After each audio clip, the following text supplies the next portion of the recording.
everything that has an opposite dwells in duality.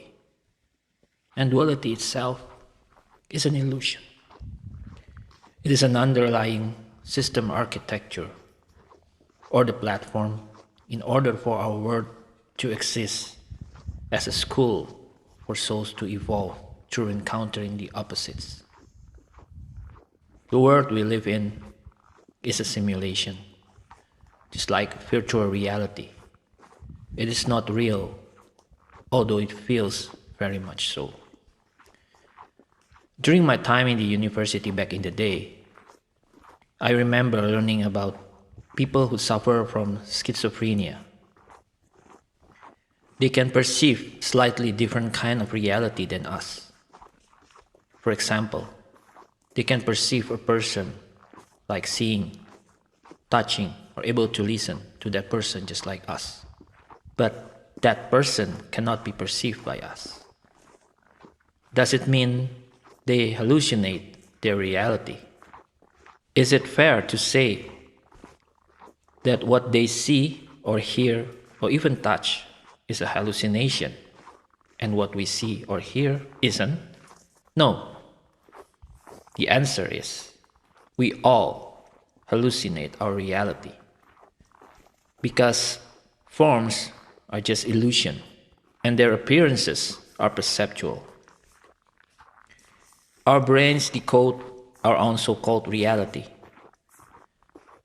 The difference is that we have some kind of collective perceptual agreement that what we see or hear or touch are shared between each of us.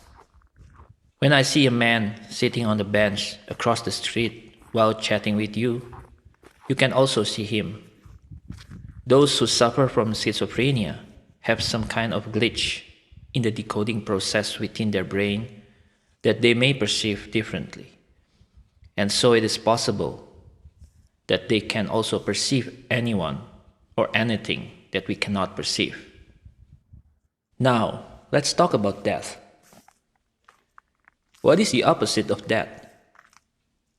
The opposite of death is not life. Life just is. Life is immutable or constant. So it has no polar opposite. It has no beginning nor ending. Because life transcends duality. So, what's the opposite of death then? The opposite of death is birth. Both death and birth are part of the illusion. They both have cycles and can only happen within the construct of time. Anything that is perceived within forms is a component of the system of the duality. You can also say that they are properties of this matrix, this simulation. Souls enter this simulation through the process of birth to experience polarity and dichotomy in order to evolve or grow. Within the material form, our perceptual limitations are much more obvious because we forget who we really are. The densities of our perceptual limitations are connected to the construct of time and space, or what we call as the matrix, where we perceive our so-called reality mostly through the sensors in our body, and these electrical impulses as data are sent to be decoded by our brain.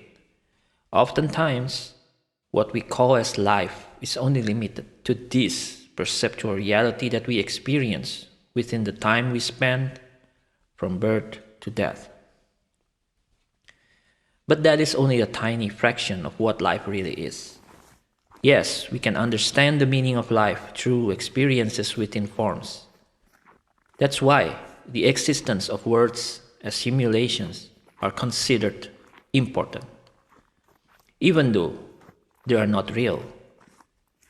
When we say life is a journey, it refers to how we put this immutable and incorruptible life force energy into perceptual motions. Basically, in order to understand the elements of how life itself may translate through the exchanges of such energy. The journey itself is the journey of discovering the meaning of life or the awareness of life, not in order to discover life itself, because life has always been here. Life is not separate from Source, or what we call as God, or the universal providence. Life can be perceived by giving it a meaning through the exchanges of its energetic elements within the scenarios that can be perceived. For our world, the system of duality definitely helps us to understand the meaning of life, even through polarities, through the opposites, and through limitations of time and space. The steps in understanding that meaning is what we consider as the journey. And it may take multiple lifetimes and even multiple different worlds for a soul to achieve it. In this journey of understanding life, we have to go through a process of birthing and dying. Because of our forgetfulness of who we are, we tend to be fearful towards the unknown, namely things that we don't remember of knowing. Death is unfortunately one of mankind's biggest fear, because we don't know what will happen after that, after our body stops functioning. The fear of death is not because we love to be alive. It is actually quite the opposite. Fear of death is just the fear of the unknown, because we cannot know what kind of reality we will experience after we pass our body's expiration date. To make matters worse, our modern society puts negative stereotypes towards death. People relate death as a painful separation, as something we need to be mournful of. This is probably why we wear black dresses when we attend to funeral services, as opposed to bright and colorful dresses when we attend weddings, as an example. Our modern society seems to discourage us to really celebrating life during the funeral services, even though some indigenous cultures still do that, throwing a party or happy celebration during the funeral ceremony with singing, dancing, laughing. This kind of negative social conditioning really makes us to elevate our fear of death because of the negative connotation of death as opposed to birth.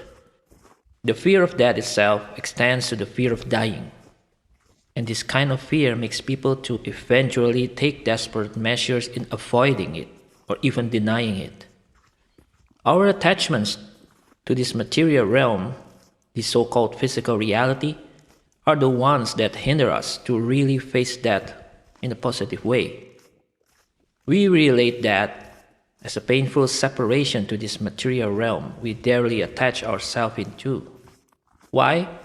Because we don't realize that this so-called material realm, our physical reality, including our body, is only an illusion. Now, the newfound understanding towards what life really is can really change our perspective to what death and birth really mean. When we begin to understand life as a constant state of being, there is nothing that can separate it from the essence of who we are. There is no such thing as a separation. It is an illusion created as the result of the underlying system of duality. Therefore, there is no point to fear death because it is not a separation from life.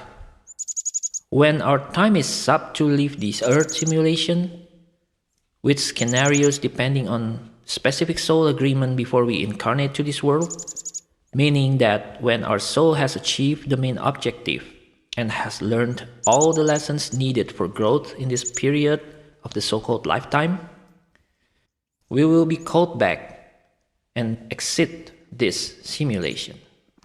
At that moment, our fear and resistance to the event of dying itself is not needed.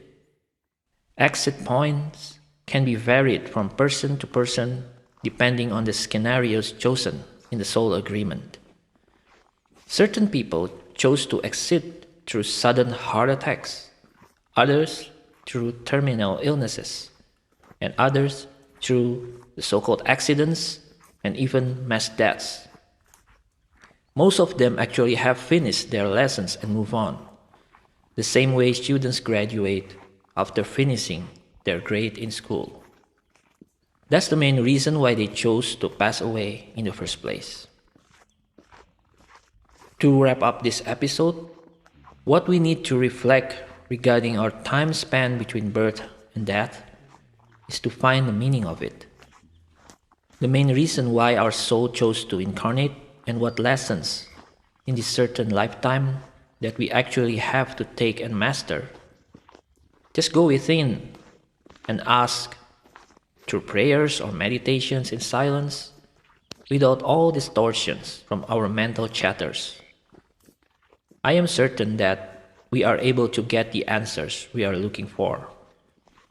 And with that, our journey in life will be worthwhile, with no fear of death or fear of separation getting in the way. This is Jeff, podcasting for Kekal. Please like and subscribe. Thank you.